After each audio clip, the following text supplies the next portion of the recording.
Great. Thank you so much, Rod, for inviting me to present in this series. So good afternoon and good morning to everybody. So today I'm going to present a case study based on some interesting results from our cassava value chain program. This has been supported very kindly by ACR for the last 4 years in Cambodia, Vietnam, Laos, Myanmar, and Indonesia. So today I'm presenting on behalf also of my colleagues from University of Queensland, from the International Centre for Tropical Agriculture, and from the Cambodian Agricultural Research and Development Institute. And I think at least out of my co-authors, at least John Newby is here online as well, so he also may be able to answer some more detailed questions if you have any later. So I guess breaks and blocks are pretty straightforward to understand, but you might be thinking, what does he mean by edge effects? What's he on about? So edge effects, in fact, are a concept from ecology, and it refers to the changes in population or community structures that occur at the boundary of two or more habitats. So edge effects often have a disproportional impact over a wide area of the ecosystems that they're adjacent to. So in the example in the slide here, you can see that the marshland is a transitional ecosystem between land and water. But it has an extremely high level of biodiversity, and it has an extremely significant impact on both the aquatic ecosystem and also on the land ecosystem, far in excess of what its physical size would imply. So I would argue that in the case of value chains, it's also true that the presence of borders or the presence of these transitions between one country and another can have far-reaching and significant impacts on the value chains at both sides of the border. So we're taking a concept from ecology and trying to apply it to value chains in this case. I think, as we all know very well, agri-food value chains, especially around the world, are becoming increasingly globalized and operating across borders. In addition, there are a number of intermediate hubs that are emerging where agricultural inputs from different countries are processed into intermediate and final products, which are then consumed in third countries. So getting raw materials from first countries, processed in a second country, and then consumed in a third country. And of course, China is a prime example of this, but as we also discussed today, Vietnam is also fast becoming one of these regional hubs for some commodities, including cassava. And we're all familiar, I think, with this broad range of literature commenting on the potential negative effects of globalization of value chains. But there's also quite a body of research looking at the potential positive impacts of globalization of value chains and of value chains operating across borders, and particularly showing that there is potential for positive impact on rural incomes, on livelihoods, and particularly looking around the potential for backwards spillovers. So that means when companies are interacting with suppliers, they're sharing information, they're doing investment, they're sharing knowledge so that their suppliers improve. However, borders can have a dampening effect on these spillover effects, and it could be due to a lack of information flow and linkages, uncertainties around the investments across the borders, or the extra time associated with doing transactions across borders. In a recent study in 2019, out of Ghent University in Belgium, looked at the extent of these backward spillovers in cross-border investments in the European Union. And what they found was that within the Schengen region, so within the region where the borders in the EU are almost non-existent these days, there was a lot of backwards spillovers occurring. There were a lot of investments and information flow between countries. And the globalized value chains there generally had a positive impact on the suppliers. But in other parts of the EU, particularly into Eastern Europe, where there is still borders that exist or have an effect at some level, there was far less of this backward spillovers, far less investment and linkages. So what I'm going to present today is to look and see if that type of effect has occurred in the value chain of cassava between Cambodia and Vietnam. So we're looking to see if what the effect of having that border within a value chain is. And we're using cassava from Cambodia to Vietnam as a case study. So a bit of background here. This map shows the production area locations of cassava in eastern Cambodia.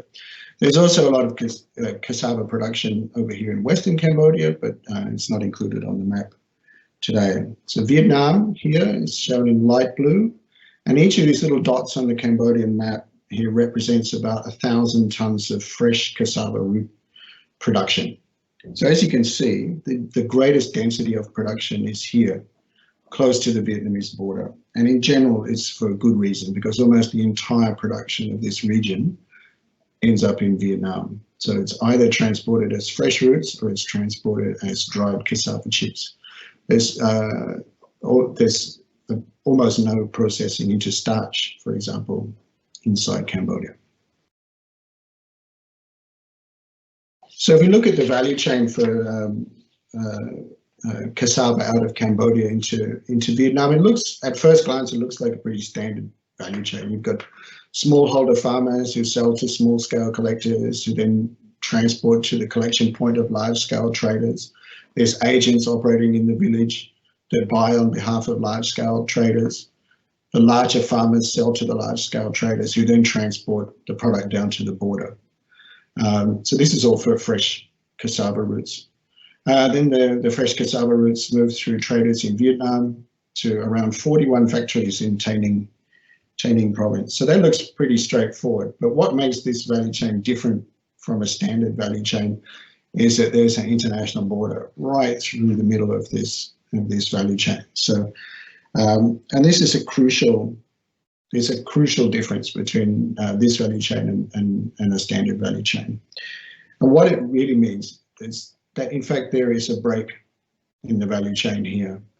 So you have one set of farmers and traders who supply fresh cassava roots to the border, and another set of traders who supply fresh roots to the factories in Tây Ninh. So we'll come back to this again later, but it means that there's Cambodian traders on this side who operate as far as the border, and there's Vietnamese traders on this side who operate from the border to the factories. So it's two completely different sets of traders. This trade has been going on for almost 20 years, and in many cases the volumes of trade are more than 1 million tons a year. So it's a pretty persistent type of trading relationship that's going on across this border. So just a little bit about the characteristics of the border. So Chiang Riek border is where the little purple star is here. So it's located just off Highway 7 in Cambodia. We'll zoom it up a little bit here. So you can see it's sort of between this eastern part of Cambodia and then into Tây Ninh province in Vietnam, close to Ho Chi Minh City. So we just zoom up a bit here. So the Chiang Riek border gate is in the middle of three border gates. So there's Samat border gate here, Chiang Riek here, and another border gate here. But this border gate, Chiang Riek, is the main border gate for bulk agricultural commodities. So almost all of the fresh cassava root comes through here. You can see that there's like some handling areas here. So one of the main characteristics of the border gate at Chiang Riek, and possibly the defining feature of the entire value chain, in fact, is that the trucks from Cambodia are not allowed to operate in Vietnam, and trucks from Vietnam are not allowed to operate in Cambodia. So therefore, all the cassava that comes from eastern Cambodia has to be offloaded. So you can see these guys here offloading the cassava from a truck, and then it needs to be loaded up again on Vietnamese trucks. So these trucks are owned by Vietnamese traders or agents or factories, and these Cambodian trucks are owned by Cambodian traders. So this offloading and loading of cassava adds a lot of time to the process of supplying cassava roots, and it also adds a significant cost to supplying cassava roots into Vietnam. In fact, the unloading and loading cost is the largest cost between farmers and the factory. It's larger than the cost of the brokers. It's larger than the cost of the transport in both countries. It's larger than the cost of the paperwork at the border. So the main cost incurred between the two countries is this unloading and loading. But even more important than the fact that it takes time and it costs money is that this break And this offloading and unloading and loading means that there are two separate sets of traders. So this means that there are no real deep links between factories and traders on the Vietnamese side with traders and farmers on the Cambodian side. So in effect, you've got two separate systems that are joining at the border. So what type of impacts does the border have on the value chain? So are there any edge effects like I was talking about earlier? Well, let's see. So the first effect is that Cambodian prices for fresh foods are really dependent on Vietnamese prices. Vietnamese prices in turn are dependent on the Chinese prices for starch. And changing prices, when prices at the border change, what it means in fact is that the area where traders can buy cassava at greater than the cost of production inside Cambodia shrinks or increases. So when the border price is low, traders can only offer to buy cassava at a cost more than it costs the farmers to produce in this little pink area here. So let's say that the border price is $60 US, which is what per ton, which is what it was in 2016, 2017. It means that if you get beyond this pink area here, with transport costs and border costs, everything, you can't afford to offer farmers any more than it costs them to produce. So when the border prices are low, essentially this collection area here is around 600,000 tons of cassava. But once the price increases to $70 US at the border, the area where you can collect cassava from increases dramatically to this green area here. And that almost triples the amount of cassava that potentially could be collected for the factories in Vietnam to around 1.8 million tons. And then if the price goes up to $80, which it has been for the last year or so, roughly, give or take, it's around 3.4 million tons. So you can see that the area of collection and the price that can be paid in Cambodia is heavily dependent on the border price in Vietnam. So if this border price is going up and down and up and down and up and down, then it has a strong bearing on whether you would make investments in processing or investments in becoming a trader or investments in planting cassava in Cambodia. If the price that the fresh food traders are offering is too low, then farmers who are able to will take the option of drying their cassava and cutting it into chips and then exporting it when they're able to export. You can see the impact here. The purple line here is the export level of chips to Vietnam. And obviously it's highly seasonal, but you can see that it's decreasing over time. And the reason it's decreasing is because the fresh root price has been increasing. So when the fresh root price at the border was really low, the amount of chips exported to Vietnam was high. And as the fresh root price increases, farmers are more willing to sell fresh roots and less need to dry their cassava into chips and sell to Vietnam. So the border price has quite a strong impact on the mix between fresh fruit supply and dried chip supply. As I mentioned before, the unloading and loading is a very high cost. It's the highest cost between farm and factory. So we had a look at what would happen if trucks didn't need to unload and load. So at a border price of $60, if trucks need to unload and load, then they can collect about 615,000 tons of fresh wood. But if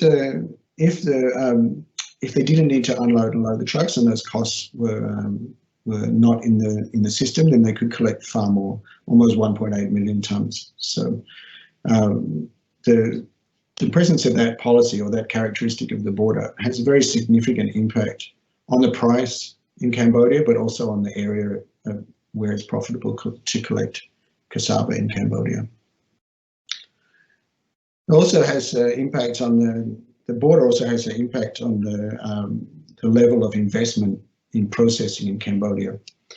So Tay Ninh province down here, where these stars here, I couldn't fit 41 stars into Tây province, but there are 41 processors here, and you can see this massive collection area in Cambodia behind these 41 factories here. So you would imagine, and transporting cassava as fresh root is extremely unprofitable, because cassava fresh roots are around 70% fiber and water. So it's far better to transport starch rather than transporting fresh roots. So you'd think it would make sense to invest somewhere in the middle of this, in a factory somewhere in the middle of this processing area. But in fact, because of lack of information, lack of knowledge flow, and uncertainties around policies, there's very little investment, or there has been no investment from Vietnamese processors in processing in eastern Cambodia. And in fact, the two factories that have invested in cassava processing in that eastern area of Cambodia, one is Sing Song factory, which is Korean invested, and one is Green Leader factory, which is Hong Kong investment. And they've been Sing Song's been going since 2016, 2017, and Green Leader has been going for less time, but neither of them have been successful. Neither of those have been successful. And as far as I know, they have processed very minimal quantities of cassava, partly because of uncertainty around policy, partly because of claimed high costs, and now that the cassava price is up there in strong competition with Vietnamese factories across the border. Another key impact of the border is the lack of linkages and knowledge and trust. So because there's a break in the value chain, there are no direct contracts between Vietnamese factories and farmers and traders on the Cambodian side.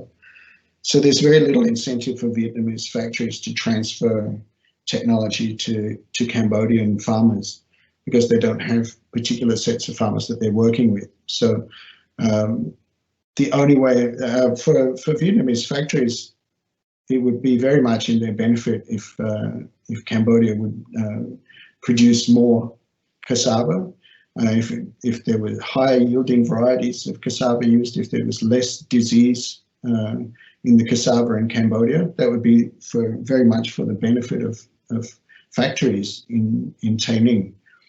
But in order to achieve that, all the factories would need to invest. If only one or two invested, then they would risk spending a lot of money to invest in increased yield, and then their competitors getting the benefit of all of that investment. In addition to this break in the supply of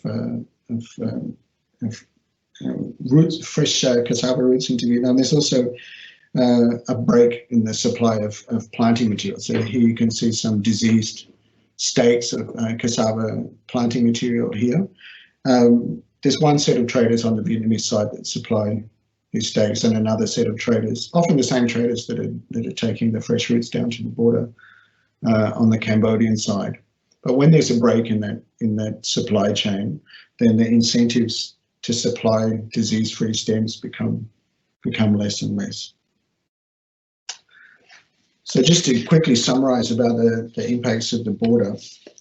So the border has impact in a reduction in the area of potential collection of fresh roots in Cambodia, instability in that collection, reduced price for the Cambodian farmers, instability and uncertainty around investment, a lack of contracts or formal links between Vietnamese factories and Cambodian farmer groups, and very little in the way of backward spillover effects. We surveyed a lot of Cambodian farmers, and we found that they rely heavily on traders to give them information about the market. 95% of farmers get information about the market from traders, but only 4% of farmers get any information about production or agricultural techniques from factories and traders. So there's a lot of information about the price flowing, but there's not a lot of information about new technologies or new varieties or new ways of planting. So overall, I would say that the effect of the border is in this case is extremely strong. And in terms of overall implications for value chain development, which is one of the themes of this webinar series. So even in a value chain where there's a large volume of product, we're talking millions of tons of cassava flowing across that border, and it's been going on for many years, and there's a consistent set of actors. So the traders on both sides, and generally they've been in business for a long time. Even with all of those conditions, it's still possible that there are limited or no real linkages across a border, even in the presence, even when it would seem obvious that there's an incentive for the private sector to support new technologies, improved, less disease, more yielding cassava. But the presence of these blocks on the brakes and a break in the trust and information flow means that the private sector may not be able to be involved. So don't assume that a value chain with a border in it will behave the same way as a value chain without a border in it. So that's it from me on behalf of my fellow authors. I'll hand it back to Rod now. Yeah, thanks, Dom. That's a fascinating insight. And before I have a couple of follow-up questions for you. I just want to remind people if they'd like to submit a question, they can. And I just see here that there's been no, there hasn't been none yet. Yeah, if you'd like to submit a question through the Q&A button, please do, and we'll pass them through to Dom, and we can have a virtual discussion around that. But a question, Dom, to you is that, as you mentioned or alluded to, one of the common upgrading strategies is around strengthening market linkages, and in this case, clearly there's some real challenges to that, even though product and money has been flowing across that border. You mentioned transport and the vehicles being one issue. How much do you think language has an influence on that, the ability for those traders to communicate? And how does the exchange happen at the border? Is it handled through two traders trying to talk to each other, or is there an agent in the middle that somehow breaks that kind of relationship and flow? Great, thanks, Rod, for the questions. They're good questions too. So of course, the language does have some impact, although there are some Cambodian traders that can speak Vietnamese and some Vietnamese traders that can speak Khmer, but it does have an impact. But at the border, the way the transactions work, there are a set of brokers at the border, and the brokers can speak Vietnamese and Cambodian. So the brokers don't take ownership of the fresh cassava roots. The brokers will do the deal between the Cambodian trader and the Vietnamese trader. So often the Vietnamese trader and the Cambodian trader don't interact directly with each other, but through the broker. But I have to say that the cost of the broker is extremely low. So they perform quite an important service, but the cost is very low. Yeah, we find some people that have been dealing with the same broker for 15 years. They come to the border, deal with the same broker, and the broker finds the buyers on the Vietnamese side, and we asked them during the value chain interviews, have you thought of dealing directly with the Vietnamese side? All the traders that we spoke to said, why would we want to do that? We have a good system here, and we can just come to the border and we meet the broker that we know and deal with, and then work there. I see somebody's... Interesting. Yeah, there is a question here that someone's asked about the thoughts or the idea of trailers being allowed to go through the border. So unhooking the trailer from trucks in Cambodia, and hooking them onto trucks in Vietnam, taking them. Is that a policy option?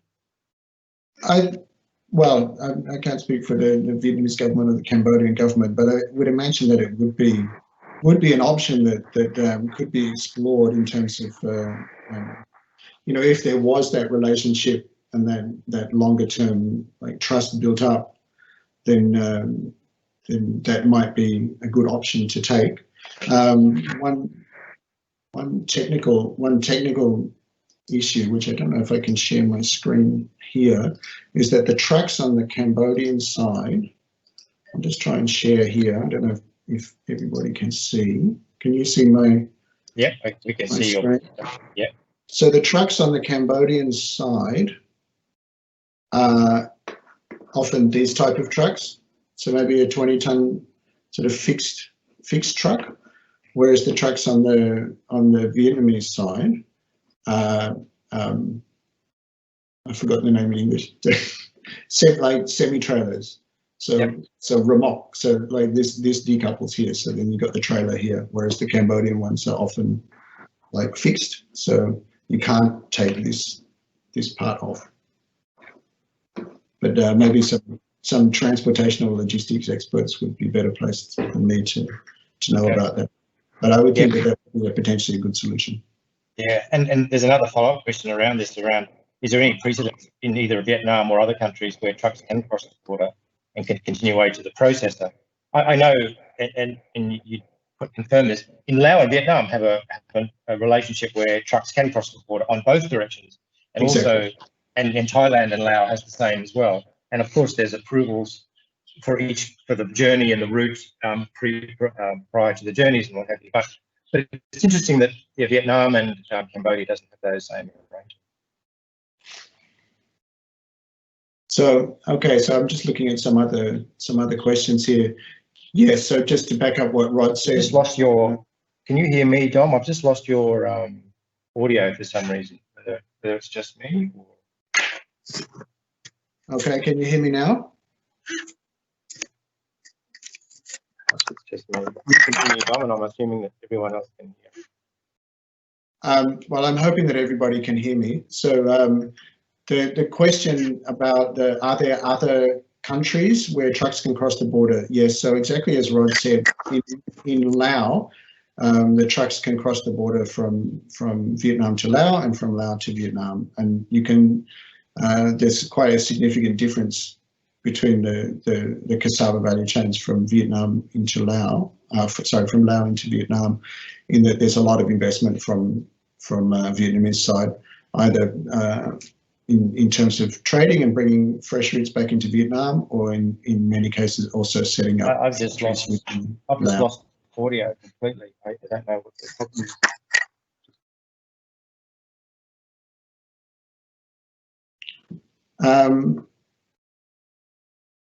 I think I'll just continue on as if people can hear me. I can hear you, Rod. So,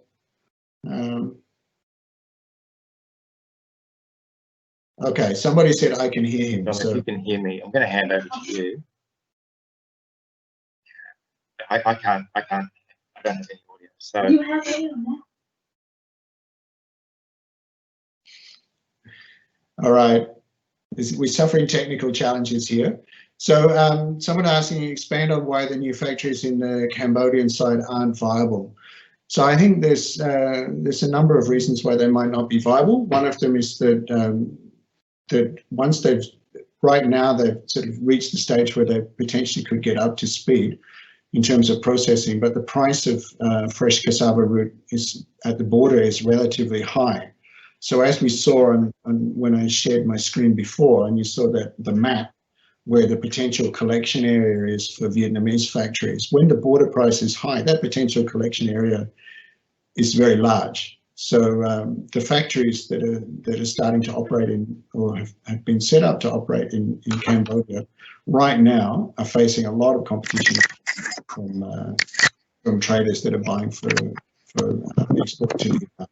So that's one of the reasons why they're not viable. The Green Leader factory in Cambodia also had asked that, or had claimed that they just discovered that the cost of electricity was too high for them to operate. But one would assume that they might have thought of that before. So I'll just run on to this next questions. For these questions too, if we can't answer all of them during this session, then we can keep this chat here, and then we can also answer them later.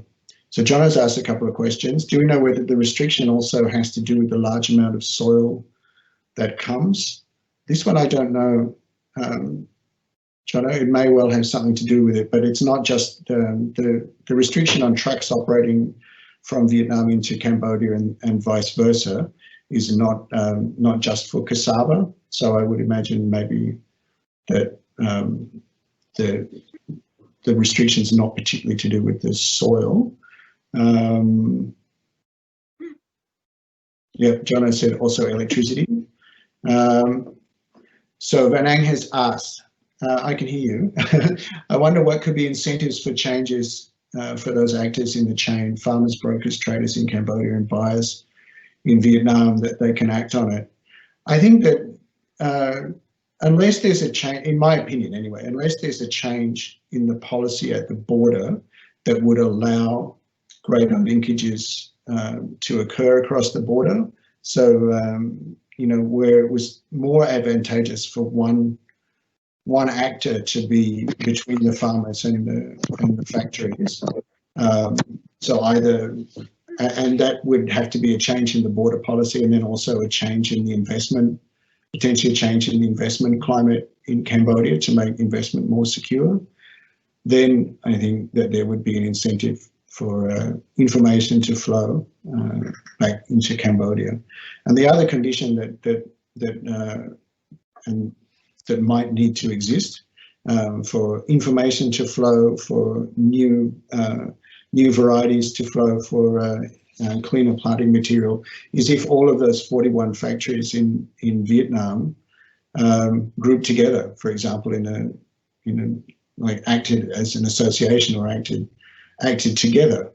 Then only if they all act together and all of them are supplying, or all of them are investing in clean planting material and in improved varieties, then all of them will collectively benefit.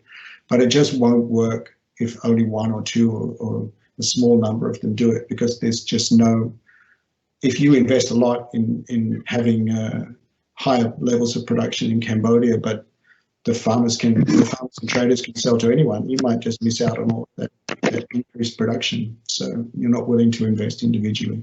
So, and Jono said, another key conclusion is that due to limited incentive, there's a strong case for public incentive and public investment. So Jono said public investment. So yeah, that's the case in Cambodia. It may well be, I mean, the raison d'etre of our cassava program was to look at the incentives for private sector to get involved in technology dissemination. So in the case of Cambodia, it may well be the case that you need that public investment in clean planting material, in new varieties, that you just can't rely on the private sector in this case. I'm just looking through here to see if there's any other questions. I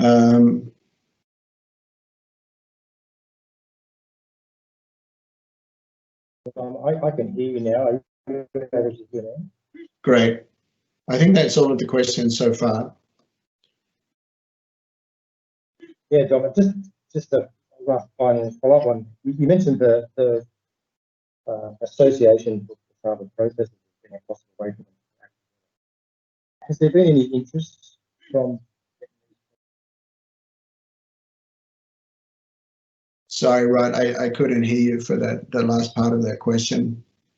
Yes, I'll try one more time. Has there been any interest in Vietnamese processes to form a representative association where they might a levy and then invest?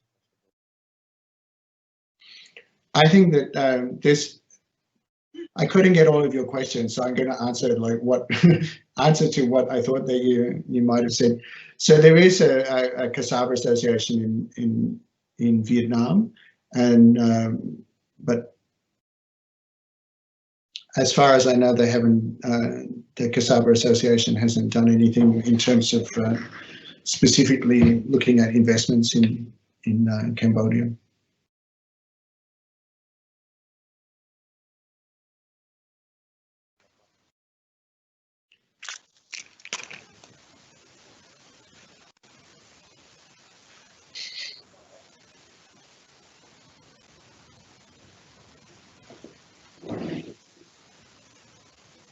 All right, I think we might have Rod back here. Someone's asked here about, can you talk about the incentives to plant diseased rootstock? Well, I don't think any farmers have incentive to plant disease rootstock because they'll get very low yields. But maybe you're talking about the incentives to like why there's a lot of disease rootstock being transported. And as I mentioned, I think one of the key reasons is that there's a break in the supply, you can say the value chain of planting material out of Vietnam. So the people that are supplying the rootstock are not the same ones who are transporting it within Cambodia, and they're not the same ones that are dealing directly with the farmers. So the suppliers are far from the